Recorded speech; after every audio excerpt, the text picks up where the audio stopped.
Hal Jordan's dead? Let's talk about it.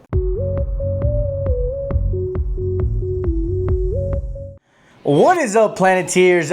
This is your captain speaking. This is gonna be a little different this time around. We are not doing anything Pokemon today.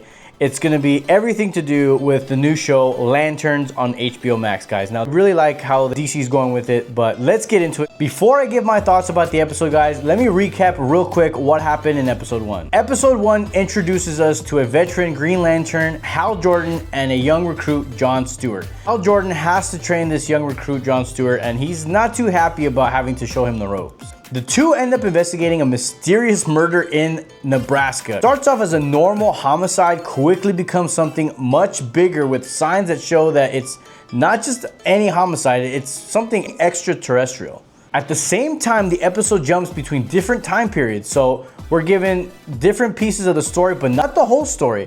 And that's what's kind of getting a lot of people riled up because we want to know what's going on out there. From the trailers, getting hints of a larger Green Lantern universe. They're introducing Sinestro, talk about Guy Gardner, and where John fits in all this as well. So the biggest moment of the entire show at the end, Hal Jordan is dead, and we have no idea how he died or where his ring is. So two big questions, guys. Who killed Hal Jordan and who has his ring? My take on this whole show is I really like that they didn't go too crazy on the effects. They did really good keeping it in balance with the two different types of, personalities. You got a tired Hal Jordan who really just doesn't want to give up his ring, and a very ambitious John Stewart who's just wanting to be trained. Aaron Pierre is the actor who plays John Stewart, and you have Kyle Chandler who's playing Hal Jordan.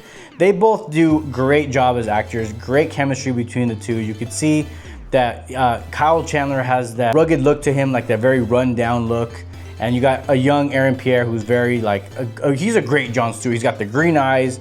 I mean, he's got the voice. I mean, he looks like real life John Stewart. So I think the cast and crew did an amazing job picking the actors for sure. Another good thing I liked about the show is that they really did a good job of telling newcomers that are watching the show that you don't really need to read the comics to understand what goes on.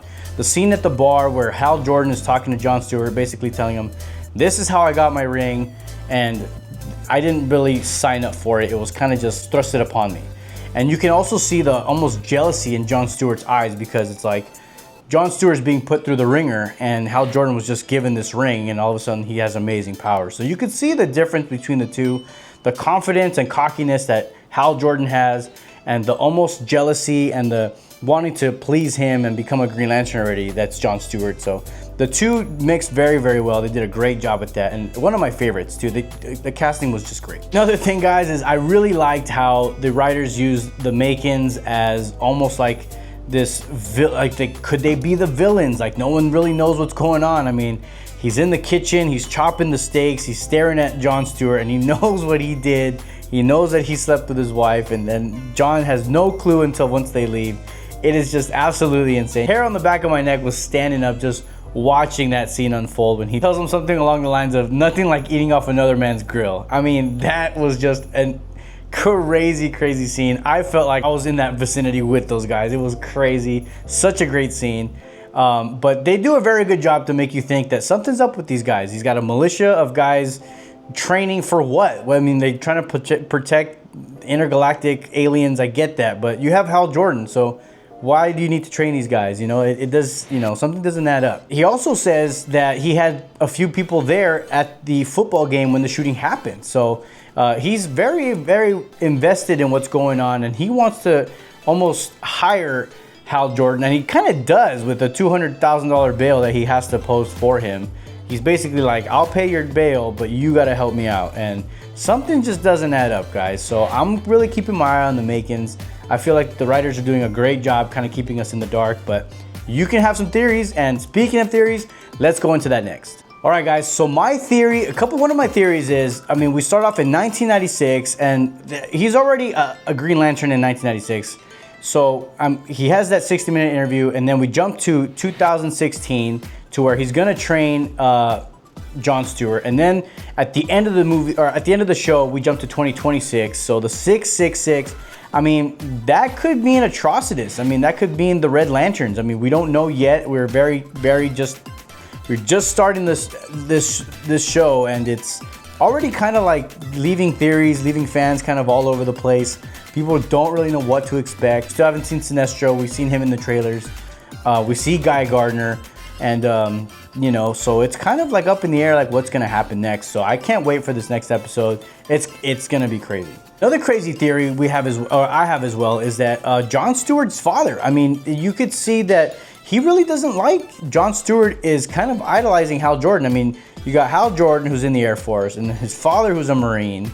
And then it's weird because he's almost grooming him to be fearless. Like, if you're gonna be fearless, you're gonna be a tough kid. Okay, then he shoots the apple off his head. Like, it's kind of, there's that weird bond there between the father and son. I mean, no one really talks about it, but that scene was a very tough scene to watch, because I mean, he's pointing that gun straight at his son's head, and he asks him, "Are you afraid?" That's something you don't really see in movies and shows today. Those, I believe they counted 28 bullets, and that kid has been doing that every year, and he doesn't flinch.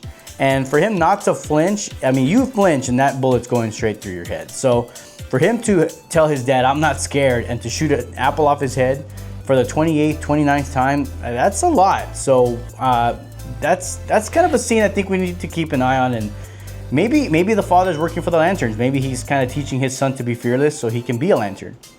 There is that scene where he was walking 3 miles to meet Hal Jordan at the taco stand, and he calls his dad and he tells him, "Hey, you know, like he's messing with me," and he tells him, "Hey, well, do you want this job or not?" So he already knows that he's gonna be chosen to be a Lantern, but who told him that he has this job lined up for him? Who told him that he has a chance to be a Green Lantern? I mean, there's billions of people in the world, and they said, "Oh, does he say pick my son? He's fearless." Like, so maybe he's grooming him. Maybe the father's working for the Lanterns.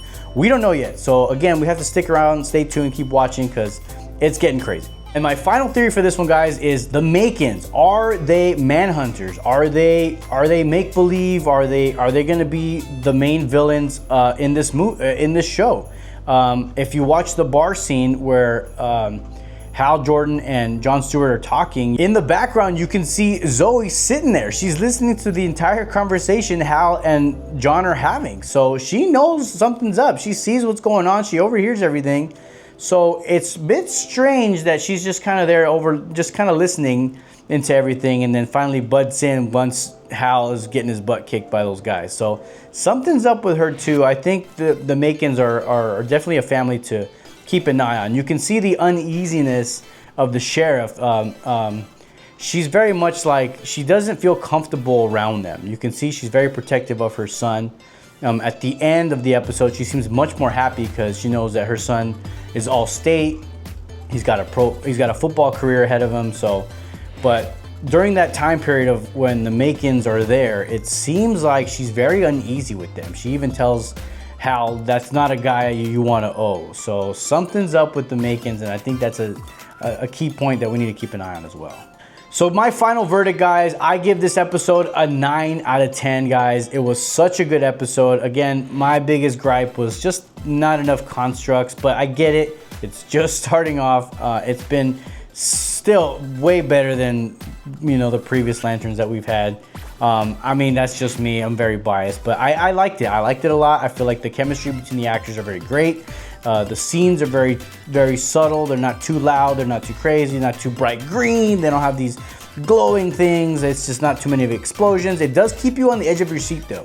It does keep you wanting more. You want to see what's going to happen to Hal Jordan. Hal Jordan's dead, so who killed him? I did see in an interview, it's the Green Lantern podcast, they do mention that Guy Gardner actually has Hal Jordan's ring. And in this episode, Hal's dead, but also you see Jon's hand. He's not wearing that ring. Mm-hmm. Guy has the ring. Mm-hmm. So why does Guy end up with the ring, and where do we go after that? We don't know who killed Hal Jordan, or if that's even him. That might be a different person. That might be maybe a Manhunter. That might be a shapeshifter. Again, they do say in the show there are 14 different species that can look, act, feel, have the complete organs and exoskeleton or skeletons and organs just like a human can. So maybe that's one that passed away, and maybe that took the shape of Hal Jordan to kind of, you know, imitate him or make it think like it's him, but it's not. Who knows? But we can just keep theorizing until we find out. That's gonna be it, guys. Thank you guys for watching. Again, I'm gonna try to keep up with the shows. I'm a little late to the game. I wasn't sure if I was gonna do something like this or not.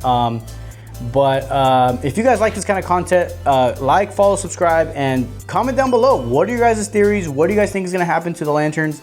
Let us know who do you guys think is being a little shady here. You know, is it the Makins? Is it Hal Jordan? Maybe Hal Jordan's not even Hal Jordan. Maybe that's another person. That's why he's not trying to train him. Like, who knows? I really don't know yet. But let me know. Like, follow, subscribe, comment down below, and I'll catch you guys on the next one.